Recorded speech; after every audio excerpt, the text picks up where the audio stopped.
Alhamdulillah, wassalatu wassalamu ala rasulillah wa ala alihi wa sahbihi wa man wala. First of all, I'd like to thank all the brothers and sisters who, mashallah, flooded me with messages and calls all day long today. For yesterday, I was not feeling good.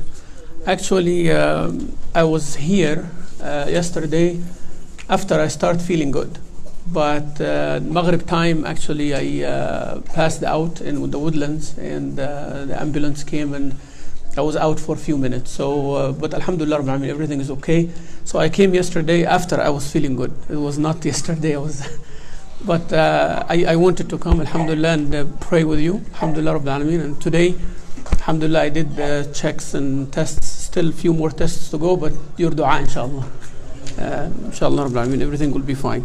The recitation of Salat al-Isha was the recitation of the fourth qira'ah. In fourth qira'ah, we finished Imam Nafi' with his two narrators, Qalun and Warsh, then Imam Ibn Kathir with his two narrators, Al-Bazzi wa Qumbal, then Imam Abu Amr al-Basri, Basra, Duri and Susi, we finished that. And yesterday we took a break. So today is Imam Ibn Amir, and this is the qira'ah of Ahl Dimashq, the people of Damascus. May Allah Azza wa Jal bring Syria back, and may Allah Azza wa Jal help our brothers and sisters. May Allah subhanahu wa ta'ala accept the shuhada. May Allah Azza wa Jal help the fuqara. May Allah subhanahu wa ta'ala help all the widows and the orphans, our brothers mujahideen in Syria and all over the world. May Allah Azza wa Jal bring the ummah together subhanahu wa ta'ala. So this is the qira'ah of Ahl Damascus at that time, and this is the shortest chain to Rasulullah sallallahu alaihi wasallam. In all 10 قراءات, قراءة الإمام ابن عامر is أعلى القراءات يعني سندا. يعني whoever have the chain in قراءات, sometimes between, the highest people now, between them and the Prophet sallallahu alaihi wasallam, is 29 people, 28 people in the قراءة. Sometimes it is 25 people only between them and Rasulullah sallallahu alaihi wasallam in the قراءة of Ibn Amir. Ibn Amir is, because Ibn Amir himself, one of the 10 Qurra, he recited on Abu Darda, the Sahabi of Rasulullah sallallahu alaihi wasallam, directly. All of the other Qurra, between them and the Sahaba, 1, 2, 3 sometimes, between them and the Sahabi of Rasulullah sallallahu alaihi wasallam. But this one here, he recited straight on the Sahaba of Rasulullah, and in Masjid Dimashq, he used to teach 100 students at a time. So 10 groups, and each one of them has a arif, or one of those whom he give ijazah. Okay, so they recite the Quran on him, and each one of them teach 10 under his supervision. And he will go in the masjid and he would listen. He will see his student is doing a good job or not for those 10, and then he will go to other. And imagine he spent all his life doing that. Rahimallah Imam Ibn Amir.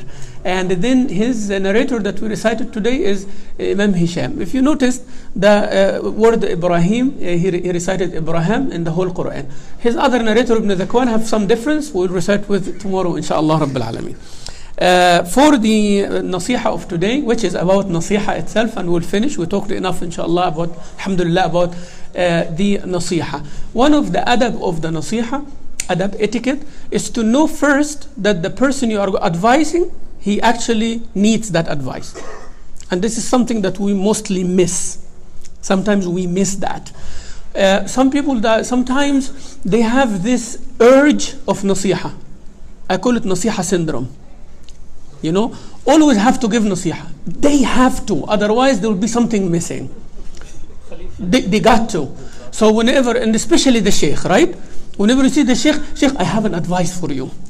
I have a thing for you. It's the same exact person, right? Always. After every lecture, there has to be a nasiha. And after every incident, there has to be a nasiha. So first, you have to know that this person needs your nasiha. That's number one. Number two, after you make sure that he needs that nasiha, it will help them in their deen and their dunya and the akhirah. Then you have to see, you are qualified to give that nasiha or not. Do you have an extra that he needs or not? If you don't have that extra that he needs, or you are not sure, then it is better to keep it to yourself, right? Also, you have to know that this nasiha is to be given in public or in private. You have to understand, and you have to know the level of knowledge of that person, how to give that nasiha, the status of that person. Sometimes, even when a person is rich, you give them nasiha different from when you give a person is poor. You might consider this discrimination, but it's not. Actually, Rasulullah sallallahu alaihi wasallam, he told us that. And ننزل الناس منازلهم. You know, you have to respect the people. You have to respect the people. Rasulullah sallallahu alaihi wasallam, when he entered Mecca, he, you know, Al-Abbas, his uncle, he told him, Abu Sufyan, he is a leader in his people. He became a Muslim, he's a leader in his people. And he likes to, you know, be leader. So give him something. So Rasulullah sallallahu alaihi wasallam said, whoever entered the house of Abu Sufyan is safe. What does actually that add to anything? And he gave general amnesty to everybody, right? Already, you know, if you are in your home, you're safe. But he has to say that. Why? Because he respects the leadership. Sallallahu alayhi wa alayhi. So sometimes in nasiha, first you have to know that the person, he needs it. Two, that you have that extra that will benefit. Number three, you choose the time and the place. And then, subhanallah, of course, above all, has to have ikhlas to Allah Azza wa Jal. You are giving it not to score on the person. You know what I mean, right? It's not to score on the person, to make them feel that, you know, I have something that you don't. Or I got you. Kind of. If this comes 1%, kuf. Wallahi akhwani. I'm telling you, kuf means stay away. If that 1% kicks in your heart, that now I'm going to give that person, you know, the advice, don't. Listen to your brother here. If this kicks in 1%, your amal is habit, khalas. Your amal is gone. It's not for Allah's sake anymore. Alright? So please, inshallah, we تتواصوا بالحق ونتواصوا بالصبر, يعني as Allah Azza wa Jalla said, but with those etiquettes, inshallah. And I'm sorry I took a little bit longer today. You know, as the brother gave me the nasiha. Always I say I will not take long, but I end up taking long. So forgive me, you know, I'm a sheikh, what should I do? Give a sheikh a mic and, you know. May Allah forgive us all, inshallah. Ramadan Mubarak alaykum jami'an. All 10 days gone from Ramadan. May Allah Azza wa Jal forgive us on what we missed, and Allah give us ability in what's coming. بعد السنة التراويح, inshallah.